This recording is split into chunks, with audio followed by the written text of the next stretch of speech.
হরে কৃষ্ণ, জয় গীতা। সকলের চরণে প্রণাম নিবেদন করে শুরু করছি আমি সুজন কুমার বর্মন। আজকের আলোচনার বিষয় যজ্ঞ, অর্থাৎ যজ্ঞ কি, যজ্ঞের শ্রেণী বিভাগ এবং বিভিন্ন প্রকার বৈদিক এবং গীতা অনুযায়ী যে যজ্ঞের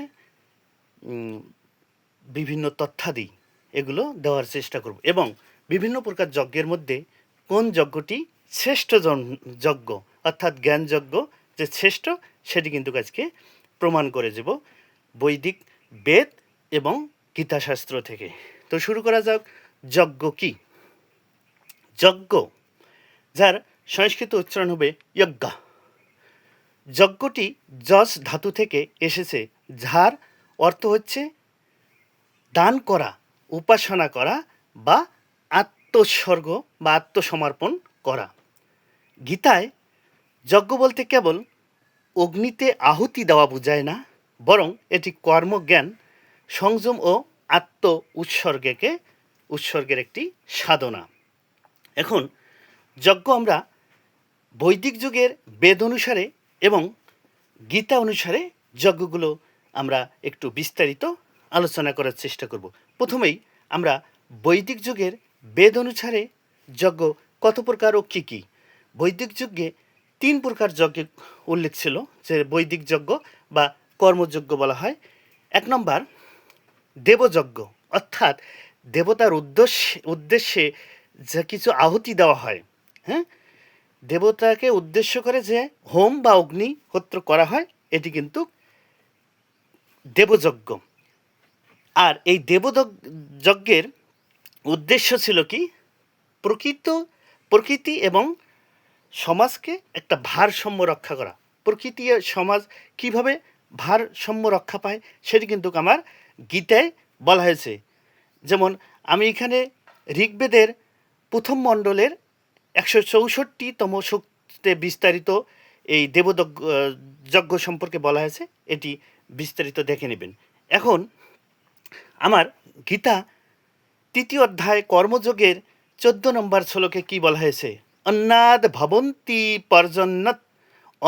ভবন্তি ভূতানি পর্জন্যৎ অন্ন সম্ভবঃ যজ্ঞাৎ ভবতি পর্জন্য যজ্ঞ কর্ম সমুদ্ভব। অর্থাৎ এইটা যদি আমরা সহজ ভাষায় বলি, আমরা যখন কোনো যজ্ঞ করি, অর্থাৎ অগ্নিতে কোনো কিছু আহুতি দেই, একটা যজ্ঞের কুণ্ড সাজে আমরা যজ্ঞ, তখন কি হয়? এখানে অগ্নি থেকে কি হয়? ধোঁয়ার সৃষ্টি হয়। ধোঁয়া আকাশে কি হয়? মেঘ সৃষ্টি করে। মেঘ থেকেই কি হয়? বৃষ্টি হয়ে আবার পতিত হয়।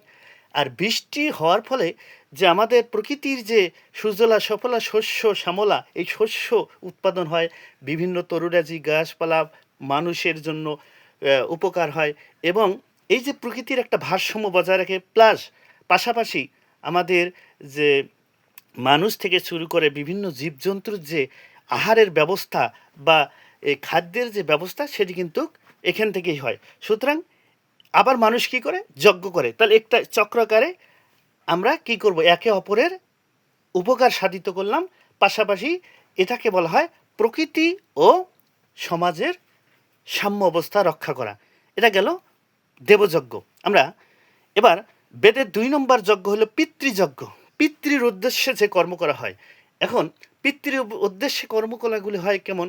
যেমন শ্রাদ্ধ, পিণ্ডদান, তীর্থ ভ্রমণ, বিভিন্ন ধরনের যে বলা হয়েছে। এখন তর্পণ। তো শ্রাদ্ধ বলতে কি বোঝানো হয়েছে আপনারা বিস্তারিত আমার আগের ভিডিও দেখে লিখবেন, যে আসলে শ্রাদ্ধ, পিতামাতার শ্রাদ্ধ যদি করতে হয় করবেন পিতামাতার মৃত্যুর আগেই। মরে গেলে শ্রাদ্ধ করা এটা একটি কুসংস্কার। কারণ শ্রাদ্ধ কথাটি হচ্ছে শ্রদ্ধার সহিত যে দান, অর্থাৎ আপনার পিতামাতাকে যদি আপনি জীবিত অবস্থায় শ্রাদ্ধ করতে চান, তাহলে কী হবে? জীবিত অবস্থায় আপনি তাকে শ্রদ্ধা করেন, শ্রদ্ধার সহিত দান, অর্থাৎ কোনো কিছু ভরণ পোষণ দিলেই আপনার এটা শ্রাদ্ধ করা হয়ে যাবে। মরণের পর এটা শ্রাদ্ধ করা যায় না। এর বিস্তারিত আলোচনা আমার আগের ভিডিও আছে, দেখে নেবেন। এখন 3 নম্বর বৈদিক যুগের 3 নম্বর যজ্ঞটা হচ্ছে কি? ভূতযজ্ঞ। ভূতযজ্ঞটা কি? ভূত মানে আমরা এই যে ভূত প্রেত বুঝি, এই ভূত না। এটা ভূত মানে হচ্ছে কি? যে যেমন জীবজন্তু, গাছপালা এবং প্রকৃতি এগুলো হইল ভূতের অংশ। এখন এই যে পৃথিবীতে আমরা যে ভূত যজ্ঞটা কি করব, কিসের মাধ্যমে করব? জীবজন্তু, গাছপালা এবং পরিবেশের প্রতি আমরা রক্ষা করব, পরিবেশকে দয়া করব। এখন এখানে একটু কথা বলি যে জীবজন্তু, পশু পাখি রক্ষার জন্য আমরা যখন ভূতযজ্ঞ করব বা ভূতযজ্ঞ করব, অনেকে যারা কুসংস্কার, আমি এটাকে কুসংস্কারে বলবো, কারণ ভগবানকে পূজা করতে গেলে যে নিরামিষ বা আমিষ মাংস খেয়ে পূজা হয় না, এটি আমি পক্ষপাতিত্ব নই। এখন ভগবানকে পূজা করতে হলে মাংস খেয়ে করা যায়। যারা মাংসের বিরোধিতা করে, মাছ মাংস রসুন পেঁয়াজ খেয়ে করা যায় না, তারা বলে কি যে মাছ মাংসে উত্তেজক খাবার। তো এটি কিন্তু আমি প্রমাণ করে দিয়েছি যে মাছ মাংস কিন্তু সাত্ত্বিক আহার। এটি চাইলে আমি আবারও আপনাদের প্রমাণ করে দিতে পারি গীতা অনুযায়ী। এখানে আর বেশি কিছু আলোচনা করব না ওই বিষয়ে, কারণ আজকের আলোচনার যজ্ঞ। তো এখন এই যে ভূতযজ্ঞ, অনেকে তখন মাছ মাংস যখন বলল যে আমি এখন এইখানে একটু আলোচনা করি, সেটা হচ্ছে যে পরবর্তীতে ওনারা বলল যে প্রাণী হত্যা মহাপাপ। হ্যাঁ, প্রাণী হত্যা মহাপাপ যদি সেটা অকারণে করা হয়, কিন্তু এই যে চক্রর হারে যেটা জীবন ধারণের জন্য, সেটি কোনো পাপ নয়। আর যদি পাপ হয় তাহলে আপনি গীতাটা ভালো করে পড়ে নেবেন। পঞ্চম অধ্যায় সন্ন্যাস যোগের 18 নম্বর শ্লোকে বলছেন, বিদ্যা বিনয় সম্পন্নে ব্রাহ্মণ্যে গভীহস্তিনী শুনিচৈব সপাকে চ পণ্ডিত সমদর্শিন।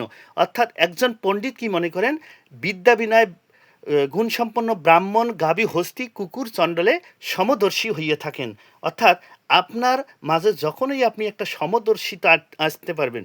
যদি প্রাণী হত্যা করা পাপ হয়, মানলাম প্রাণী হত্যা করা পাপ হয়, তাহলে আপনি যে শাকাহারী নিজেকে নিরামিষ ভেবে দাবি করতেছেন, তাহলে আপনার ওইখানে শাকহার, অর্থাৎ শাক যে আহার করার জন্য প্রতিটা বৃক্ষর একটি করে প্রাণ আছে, তাহলে একসাথে অনেকগুলো বৃক্ষ যে আপনি ধ্বংস করে খেলেন, তাহলে আপনাকে কি রাক্ষস বলা যায় না?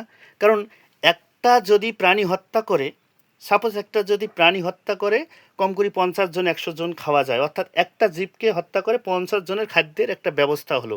সেটি বেশি পাপ, নাকি আপনি একাই শাক ভোজন করতেছেন, ধরেন একাই 20টে 25টে শাক খাইতেছেন, তাহলে এটা পাপ? এটার উত্তর দিয়ে দেবেন। হরে কৃষ্ণ, জয় গীতা। এবার আমরা আসব গীতার ভিত্তিতে যে আমাদের যজ্ঞগুলো কত প্রকার। গীতার ভিত্তিতে আমরা 9 প্রকার যজ্ঞের কথা বলা হয়েছে, সেটা আপনি যাবেন গীতা 4th অধ্যায়ের 28 থেকে 30 নম্বর শ্লোক দুইটিতে। 30 নম্বর শ্লোক এগুলোতে 28 29 শ্লোকে বর্ণনা করা হয়েছে। এগুলো আমি ব্যাখ্যা করব। যে যেমন বলছে, দ্রব্যযজ্ঞ তপযজ্ঞ যজ্ঞ যজ্ঞা তথা পরে সাধ্যায় জ্ঞান যজ্ঞ চ ইয়তায় সংসৃত বৃতা অপানে দ্রোহবতী প্রাণম প্রাণপানম তথা পরে প্রাণপান গতিরুদ্ধা প্রাণায়াম অপরায়ণা অপরে নিহতাহারা প্রণম প্রাণেশু জুহবতী সর্বয়ে পিয়েতে যজ্ঞ বিদ যজ্ঞ সপিত কলমশা। অর্থাৎ আমি 28 থেকে 30 নম্বর যে 3টি শ্লোক আছে, সেখানে কিন্তু 9টি যজ্ঞের কথা বলা হয়েছে। এবং সেই যজ্ঞগুলো কি কি? দ্রব্যযজ্ঞ। দ্রব্যযজ্ঞগুলো যে আপনি যেমন কোনো কিছু দান করলেন, হ্যাঁ, কোনো কিছু যখন দ্রব্য দান করা বা অন্ন দান করা বা অর্থ দান করা, এগুলো হলো দ্রব্যযজ্ঞ। আমি একটু সংক্ষেপে করব কারণ ভিডিওটা অনেক বড় হবে। তারপরে আছে 2 নম্বরে তপযজ্ঞ, তপস্যা যজ্ঞ, যেটাকে বলা হয় ব্রত বা সংযম বা ইন্দ্রিয় সংযম। ব্রত থেকে আবার আসলো কি, আপনারা যারা উপবাস পালেন বা একাদশী ব্রত করেন, এগুলো ব্রত, এটা তপস্য যজ্ঞের মধ্যে পড়ে। আর যোগযজ্ঞ কোনটা? যোগ সাধনা বা ধ্যান, সমাধি, আত্মসংযম। আর আছে স্বাধ্যায় তপ। স্বাধ্যায় মানে শাস্ত্রপাঠ, অধ্যায়, স্বাধ্যায় মানে স্বাধ্যায় মানে শাস্ত্রপাঠ মানে তত্ত্বজ্ঞান বা আত্মসংযোগ। আরেকটা আছে কি জ্ঞানযজ্ঞ, যেটি আমি শ্রেষ্ঠত্ব প্রমাণ করব। জ্ঞানযজ্ঞটা আমি একটু পরে বলতেছি। তারপরে আগের যজ্ঞগুলো করি প্রাণযজ্ঞ। প্রাণযজ্ঞ যেমন প্রাণায়াম, শ্বাস নিয়ন্ত্রণ এবং ইন্দ্রিয় সংযম যজ্ঞ, যাকে বলা হয় ভোগে আসক্তি ত্যাগ করা। এখন ভোগে আসক্তি ত্যাগ করা, এই নম্বর 30 নম্বর 3য় অধ্যায়ের কর্মযোগের দেখবেন 19 নম্বর শ্লোকে বলছেন কি, তস্মাৎ তস্মাৎ আসক্ত সততম কার্যম কর্ম সমাচর অসক্ত হি আচরণ কর্ম পরমাত্মা পুরুষ, যিনি ফলের আকাঙ্ক্ষা কর্মত্যাগ করিয়ে মানে আশঙ্কা না করিয়ে কর্ম করে যান, তিনি মোক্ষ লাভ করে থাকেন। এগুলো দেখে নেবেন 19 নম্বর শ্লোক, তৃতীয় অধ্যায় কর্মযোগের। এখন আরেকটি যজ্ঞ আছে, সেটা কর্মযজ্ঞ, যেটা কর্মযোগ। এটা তৃতীয় অধ্যায়, কিন্তু পুরোটাই কর্মযোগ। এই কর্মযজ্ঞ নিষ্কাম কর্ম করতে হবে। কি কর্ম? নিষ্কাম কর্ম। যেমন 2 নম্বরের 21 নম্বর কত 71 নম্বর শ্লোকে বলছেন, বিহায় কামানীয় সর্বাঙ্কমাংসরে তিনি স্পৃহ নির্মম নিরহংকার শান্তিমধিগচ্ছতি, যিনি মানে কর্ম করে নিষ্কাম কর্ম, তিনি কিন্তু মুক্তি লাভ করে। ফলের আশঙ্কা না করিয়ে যিনি কর্ম করিয়ে যান, তিনি মুক্তি লাভ করেন। দ্বিতীয় অধ্যায় সাংখ্যযোগের 71 নম্বর শ্লোকটি দেখে নেবেন। আমি বিস্তারিত বললে অনেক সময় লাগবে। এখন বলছে নিষ্কাম কর্মযোগ, কর্ম করতে হবে নিষ্কাম। সেখানে কর্ম আমার কিন্তু অধিকার আছে, কর্মফলে কোনো অধিকার নাই, সেটাও বলা হয়েছে দ্বিতীয় অধ্যায়ের 47 নম্বর শ্লোকে। কি বলছে? কর্মনি এব হি সংসিদ্ধিম, ও কর্ম হি মানে মা ফলহিতু কদাচিৎ, এইরকম একটি কথা আছে না, যে কর্মনি এব মা হিতু ফল, যাই হোক আর কি, যে অধিকারস্থে, হ্যাঁ অধিকারস্থে মা ফলসু কদাচন আছে একটি কথা, মা কর্মফল হেতু ভূ মাতে সঙ্গস্তু কর্মণি অকর্মণি, অর্থাৎ কর্মে তোমার অধিকার আছে, কিন্তু কর্মফলে কোনো তোমার অধিকার নাই। এটা 2 নম্বর দ্বিতীয় অধ্যায়ের 47 নম্বর শ্লোক দেখে নেবেন, হয়তো একটু ভুল ভ্রান্তি হতে পারে। এখন অর্থাৎ আমার নিষ্কাম কর্ম করে যেতে হবে, কর্মে আমার অধিকার আছে, আমার কর্ম করতে হবে, কর্ম বাদ দিয়ে কর্ম ধরে হাত গুটিয়ে থাকা যাবে না। যাই হোক, তাহলে আমরা একটি জ্ঞানযোগ্য যেটি বাদ দিয়েছি, 8টি যজ্ঞর কথা বলছি। এবার 9টি যজ্ঞের মধ্যে জ্ঞানযোগ্য। জ্ঞানযোগ্য কেন শ্রেষ্ঠ, এই জন্য আমি এটা পরে রাখছি। জ্ঞানযোগ্য সম্পর্কে একটু বিস্তারিত আলোচনা করতে হবে। জ্ঞানযোগ্য মানে কি? আত্মজ্ঞান, নিজের মধ্যে তথ্য বিস্তার করতে হবে, তথ্য জ্ঞান বা তথ্যদর্শী। আর তত্ত্বদর্শী মানে কি? তথ্য জ্ঞান। আত্মজ্ঞান মানে হচ্ছে ব্রহ্মজ্ঞান, আর ব্রহ্মজ্ঞান সর্বোচ্চ জ্ঞান। এখন তার মধ্যে আপনারা 33 নম্বর শ্লোক দেখে নেবেন। গীতার 4th অধ্যায়ের 33 নম্বর শ্লোকে বলছেন, শ্রেয়ান দ্রব্যমায়াত যজ্ঞাৎ জ্ঞানযজ্ঞ পরন্তপ সর্বকর্ম অখিলম পার্থ জ্ঞানে পরিসমাপিত। অর্থাৎ দ্রব্যময় যজ্ঞের থেকে জ্ঞানযজ্ঞ শ্রেষ্ঠ, এবং সর্বকর্ম জ্ঞানের পরিসমাপ্তিতে সমাপ্ত হয়। অর্থাৎ জ্ঞান ছাড়া কোনো কর্ম সাধিত হয় না।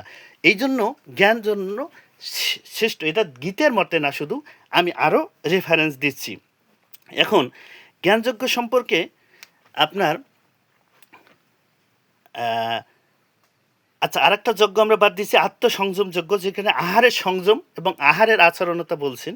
সেটা কিন্তু আপনারা গীতার 6ষ্ঠ অধ্যায় 16 নম্বর 17 নম্বর শ্লোকে পাবেন। 16 নম্বর 17 নম্বর শ্লোকে একটু পড়ে নেবেন। নাতি নতস্তু হস্তি ন চৈকান্ত মনস্নত ন সতি স্বপ্নশীলচ্ছ জাগ্রত নৈব চ অর্জুন। অর্থাৎ হে অর্জুন, যিনি অধিক ভোজন করে বা অধিক উপবাসী থাকে, যিনি অধিক নিদ্রা অথবা সমস্ত রাত্রি জাগিয়ে থাকে, তাদের যোগ হয় না। তাহলে যোগ কাদের হয়? যে যুক্ত আহার বিহারস্য যুক্ত চেষ্টসু কর্মসু যুক্ত স্বপ্নবদস্য যোগী ভবতি দুঃখহা, মানে যিনি পরিমিত আহার করেন, যিনি অর্থাৎ আহারে অনাহারে সব সমতা রাখেন, যে পরিমিত খান, বেশিও খান না, কমও খান না, তারপরে বেশি ঘুমান না, রায়তো জাগেন না, এই ধরনের ব্যক্তিটাকে বেশি এই যে সমতা রাখি চলে, তার কর্ম হয় কি? তার যোগটা হয় দুঃখনাশী, মানে তার দুঃখ যত আছে দুঃখ নাশ করে, দুঃখ আর থাকে না। এটি আপনারা 6ষ্ঠ অধ্যায় অভ্যাস যোগের 16-17 নম্বর শ্লোক একটু দেখে নেবেন। এখন আমরা জ্ঞানযজ্ঞের এখানে আসছিলাম। এখন জ্ঞানযজ্ঞে আমরা একটু গীতার ফেকিতে অবশ্যই বললাম, যে গীতা থেকে আমরা উদাহরণ দিলাম। 4 নম্বরের 33 নম্বর শ্লোকে বলছেন যে শ্রেয়ান দ্রব্যময় যজ্ঞাৎ জ্ঞানযজ্ঞ পরন্তক সর্বকর্ম অখিলম পার্থ জ্ঞানে পরিসমাপিত। অর্থাৎ দ্রব্যময় যজ্ঞের থেকে জ্ঞানযজ্ঞ শ্রয়, এবং সর্বকর্ম জ্ঞানের পরিসমাপ্তিতে সাধিত হয় বা সমাপ্তি হয়। জ্ঞান ছাড়া কোনো কর্ম সাধিত হয় না। তার প্রমাণ আরও আছে। সেটা কোথায় আছে? আপনি যদি যান কট উপনিষদ, কট উপনিষদের আপনার দ্বিতীয় অধ্যায় তৃতীয় বল্লী 14 নম্বর মন্ত্রে বলা হয়েছে বিদ্যায় অমৃতম উষ্ণুতে। আমি আবার বলছি, দ্বিতীয় অধ্যায় তৃতীয় বল্লী, ওখানে কিন্তু বল্লী সিস্টেম, এবং 14 নম্বর মন্ত্রে কি বলা হয়েছে, উপনিষদ বলছে বিদ্যায় অমৃতম উষ্ণুতে, অর্থাৎ জ্ঞান দ্বারা অমৃত লাভ হয়, অর্থাৎ জ্ঞান দ্বারা অমৃত লাভ হয়। তাহলে যেখানে জ্ঞানযোগ্য শ্রেষ্ঠযোগ্য বলা হইলো, আবার কঠোপনিষদে বলা হইলো জ্ঞান দ্বারা অমৃত লাভ করা যায়। তাহলে আমরা অমৃত লাভ করব কোথা থেকে? জ্ঞান থেকে। আরও একটা উদাহরণ দেই, ভগবান শ্রীকৃষ্ণের প্রিয় কি?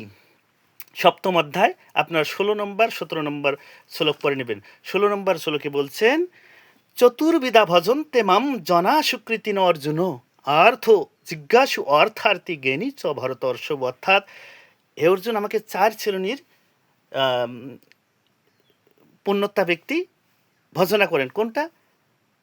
একটা বলছে কি আর্থ, আর্থ আমরা যখন কোনো ব্যথা হয়, ব্যথিত হই, যখন কোনো আমরা আঘাত পাই, অ্যাক্সিডেন্ট হয়, দুর্ঘটনা হয়, তখন আমরা ভগবানকে ডাকি, হে ভগবান আমি আঘাত পাইলাম, ব্যথা পাইলাম। এই যে আর্থ জিজ্ঞাসু, আর যার মনে ভগবানের জানার জন্য পিপাসু, যিনি জানতে চায়, এই যে জিজ্ঞাসু, অর্থার্থী আর জ্ঞানীল অর্থলোভী, যিনি অর্থের আশা করে যে ভগবান আমাকে এই অর্থ দাও, ওই অর্থ দাও, অর্থার্থী, এবং জ্ঞানী চ ভরতর্ষভ, এবং জ্ঞানী, এই 4 শ্রেণীর।